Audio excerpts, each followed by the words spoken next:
Welcome back to the WCS America Challenger League qualifiers. We're here in the last match of the day. This is another losers round 4 match where the winner is going to advance into the Challenger League, and the loser, of course, will be eliminated. 2 players are Drunkenboi and Catz.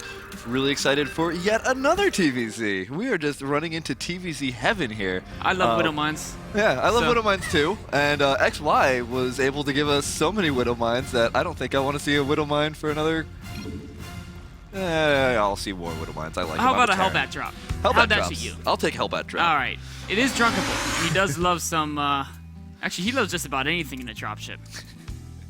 But, so we're going to be here on Aquilon Waste, spawning up here in the top left-hand corner from FXO Esports, our Red Terran player.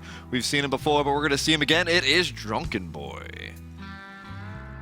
And down here, in the bottom right-hand corner of Aquilon Wastes, we haven't seen him today, but we've seen a couple of his brethren. A Root player. He is our Blue Zerg player. It is Catz. And Catz always has an interesting style of his own. I love especially watching his late game play. Very clever with his unit compositions. Loves to use the Vipers as well. So it's going to be exciting to see how he plays against Drunkenboi, because we saw the way Drunkenboi was playing against Tilia, that he just throws the units absolutely everywhere and just is trying to be everywhere at once. And Catz knows this, right? I mean, Catz, they've run into each other plenty of times on the ladder at the very least, and I'm sure Catz knows his style very well. And so I wonder if Catz will have a way to deal with this type of crazy, multi-pronged everywhere type of strategy. Yeah, that's what I'm really curious about as well. I mean, we've seen Drunkenboi just...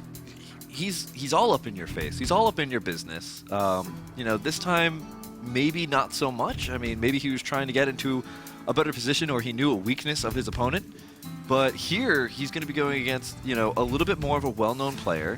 Maybe he's seen his stream. Maybe he knows a little bit better about how Catz plays, and he's going to be looking for a different type of advantage here. Maybe go straight on into macro. And that's like one of these things you have to keep in mind, especially at the beginning of best of 3. Do you show off your style that you're going to be using for all 3 games? Do you use the same style for all 3 games? That's going to be one of the key decisions here of these players. Definitely something we'll have to keep an eye out for. Catz, of course, not getting the super fast gas, so a little bit of a different style than what we saw coming out of Hendrix. And I like this style a lot. Just going straight for that spawning pool, not being a little bit too greedy, not getting that speedling upgrade. Though the speedling upgrade did do a pretty good amount of work for Hendrilisk. Unfortunately, it seems like every game that we streamed of Hendrilisk, he took out center, but when we streamed him, he wasn't doing so well. You know, he even mentioned that. He says, like, how come I can never play as well as I normally do in a mine stream, you know?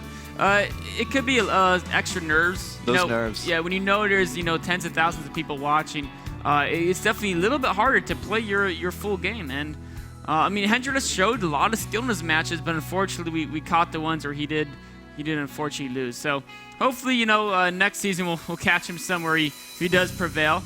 But here, this is actually our first Catz game of the day. That is. It is our first game. So, you know, we'll see how many lives he has. I mean, he really only has 2, but I hear that Catz have 9 lives. So we'll see what kind of play he's going to be going for to kind of emphasize his strength there in being a cat.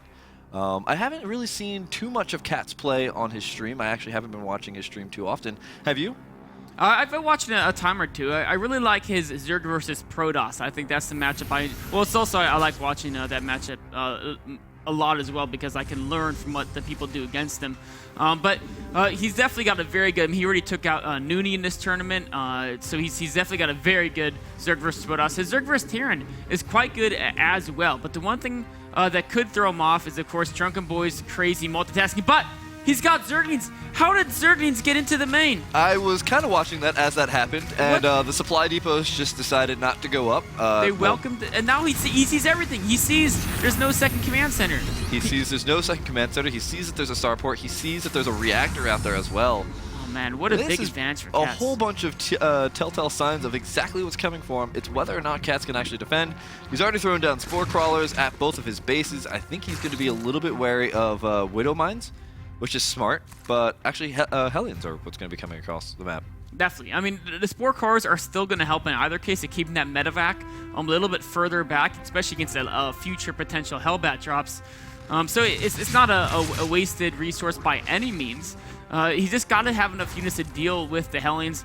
We saw Tilia actually dealt with some of the drops pretty well with mass queens, but then eventually the queens weren't fast enough, and some of those drops got through and started racking up a lot of drone kills.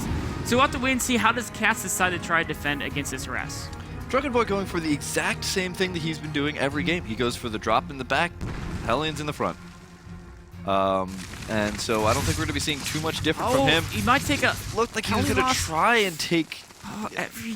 Yeah, he looked like he was going to try and make it in there, but it just didn't work out so well.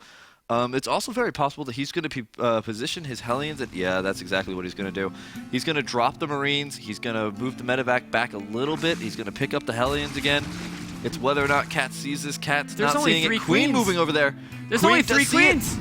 How can he stop all this with only 3 queens? He's Oh, out this is gonna evac. be difficult. Get the, oh, it's 4 queens. Sorry, 4 actually might be enough. I think And he'll the be okay with Roachwarren 4. just finished as well, but he is a little bit... Oh, no, he's send not in the spun yet. drones. No, don't send in drones.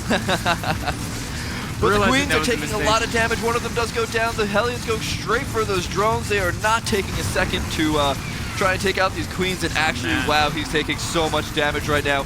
All of the didn't even Queens finish go the medevac. down. And there's no roaches. There's only 2 on the way. And now he's just free reign to do whatever he wants. Drunkenboi's aggression pays off swimmingly this time. I think Catz is just dead.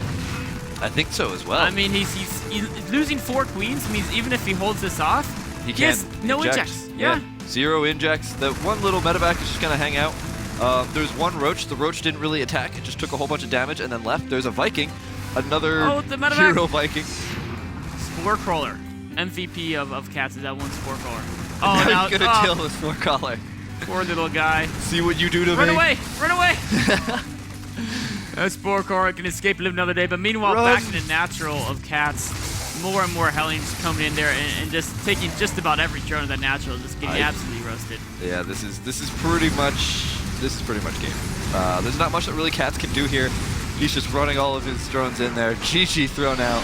It was surprising because he scouted the build, and he had to not assume it was just going to be Widowmine drops, right? Right. Because it could have been. Well, he saw the Hellions. Yeah, so it's like, I was really surprised he just didn't make any units against a 1-base Terran. I mean, he was trying to get that Roachwarren out, but the attack came way too quick. Yeah. Even like 10 Zerglings with the 4 queens combined. I think he just overdroned a little bit. He underestimated what was coming out here from Drunkenboi. He went for those roaches, and unfortunately the Roachwarren was delayed. He overdroned, and then as soon as he was able to get roaches out, the Roachwarren, finished. He was only able to poke out 2 roaches. Yeah. And that just isn't enough. It's not enough to deal with that huge amount of force, especially after all your queens are dead. But now, of course, he probably has a little better feel for the style of Drunkenboi. So we'll see if he can strike back in game number 2 after a short break.